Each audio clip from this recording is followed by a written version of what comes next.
Assalamualaikum warahmatullahi wabarakatuh. Perkenalkan, nama saya Krisna Ramadan, program studi Teknologi Hasil Pertanian, Kampus Indralaya kelas B. Di sini saya akan menjelaskan tentang materi terkait penegakan hukum.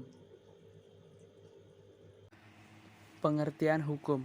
Menurut Aristoteles, hukum merupakan kumpulan aturan yang tidak hanya mengikat dan berlaku terhadap masyarakat, tetapi juga berlaku kepada hakim itu sendiri. Dengan kata lain, hukum tidak diperuntukkan dan ditaati oleh masyarakat saja, tetapi juga wajib dipatuhi oleh pejabat negara. Secara umum, hukum adalah kumpulan peraturan yang mengatur tingkah laku manusia di dalam masyarakat dan terdapat sanksi bagi para pelanggarnya. Hukum mempunyai sifat memaksa, mengikat, dan mengatur hubungan manusia dengan manusia, manusia dengan masyarakat, serta masyarakat dengan masyarakat. Tujuan hukum. Tujuan dibentuknya hukum adalah untuk dapat menciptakan kebaikan, menjamin keadilan, dan ketertiban dalam kehidupan bermasyarakat. Hukum juga dapat dijadikan sebagai sebuah alat untuk menciptakan tatanan suatu kelompok bangsa dan berlaku pada suatu wilayah tertentu.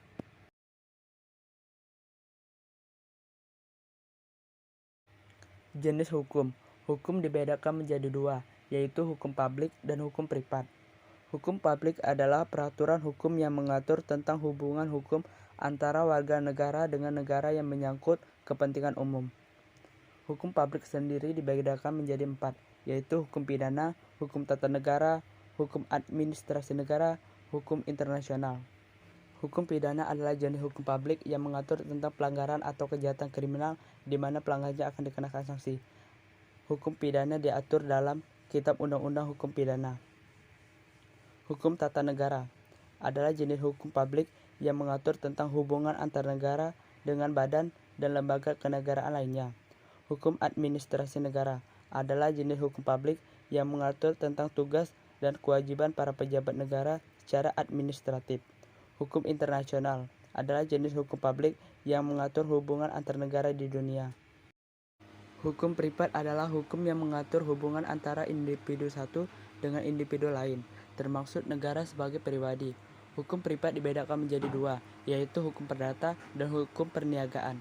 Hukum perdata itu sendiri adalah hukum yang mengatur hubungan antara individu secara umum. Contohnya, hukum keluarga, hukum kekayaan, hukum waris, hukum perjanjian, dan hukum perkawinan. Hukum perniagaan atau hukum dagang adalah hukum yang mengatur hubungan antara individu dalam perdagangan. Contohnya hukum jual beli, hukum piutang, pendirian perusahaan dagang, dan sebagainya. Alasan mengapa diperlukan penegakan hukum berkeadilan. Indonesia merupakan negara hukum. Hukum harus ditegakkan secara konsekuen agar bisa menciptakan kedamaian serta kesejahteraan bagi semua. Tujuan utama penegakan hukum adalah untuk membuat masyarakat merasa memperoleh perlindungan akan hak-haknya, serta terciptanya keadilan dan ketertiban dalam masyarakat. Sumber historis, sosiologis, politis, penegakan hukum berkeadilan di Indonesia. Sumber historis, upaya penegakan hukum dan keadilan sangat terkait erat dengan tujuan negara. Tujuan negara Republik Indonesia terdapat pada alinea keempat Undang-Undang Dasar 1945, yaitu negara melindungi segenap bangsa Indonesia dan seluruh tumpah darah Indonesia, memajukan kesejahteraan umum dan mencerdaskan kehidupan bangsa, serta melaksanakan ketertiban dunia.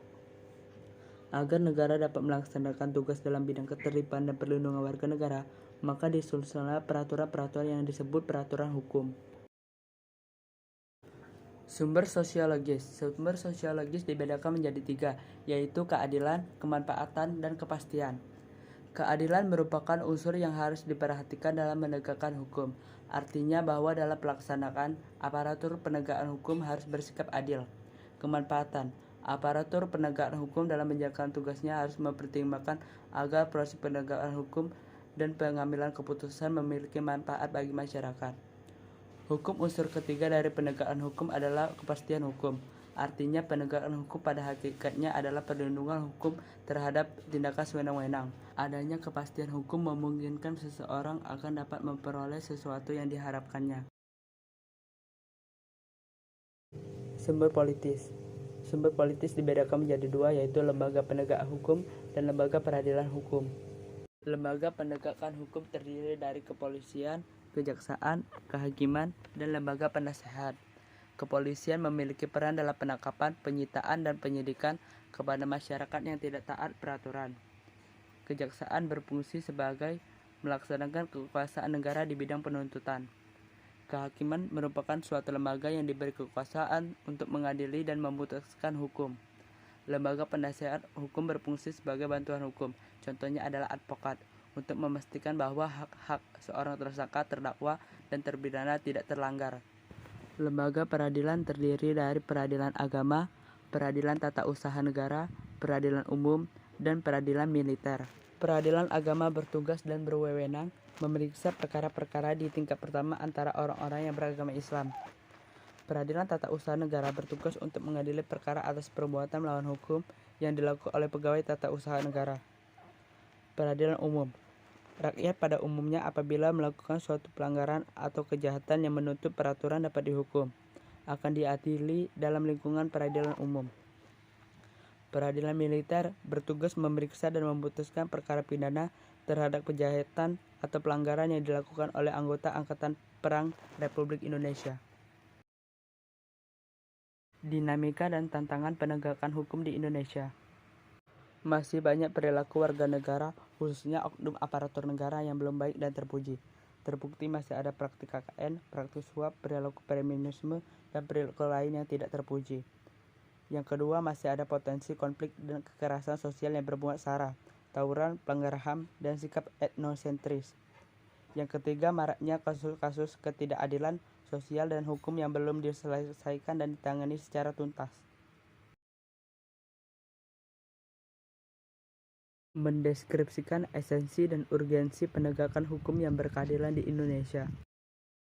Seperti yang kita ketahui, hukum di Indonesia sudah tidak ada nilainya untuk rakyat menengah ke bawah, seperti istilah runcing ke bawah, tumpul ke atas. Istilah tersebut menggambarkan kondisi hukum di Indonesia sekarang, di mana hukum lebih condong ke kelompok atas atau para penguasa hukum serta orang yang memiliki uang banyak pasti aman dari hukum, walaupun tindakan yang dilakukan merugikan banyak orang, seperti korupsi. Sedangkan orang biasa atau kalangan bawah, tindakan sekecil apapun langsung ditangkap dan dijebloskan ke penjara. Penegakan hukum bertujuan untuk mewujudkan peraturan hukum demi terciptanya ketertiban dan keadilan masyarakat. Apa yang tertera dalam peraturan hukum, pasal-pasal, dapat terwujud dalam proses pelaksanaan atau penegakan hukum di masyarakat. Solusi agar penegakan hukum di Indonesia berkeadilan yaitu dengan cara pendidikan karakter dimulai dari sejak dini, peningkatkan kualitas seleksi aparat hukum, praktik yang tidak memihak, pemberian bantuan hukum, dan apresiasi bagi aparat penegak hukum. Sekian materi yang saya jelaskan, semoga bermanfaat. Saya akhiri. Wassalamualaikum warahmatullahi wabarakatuh.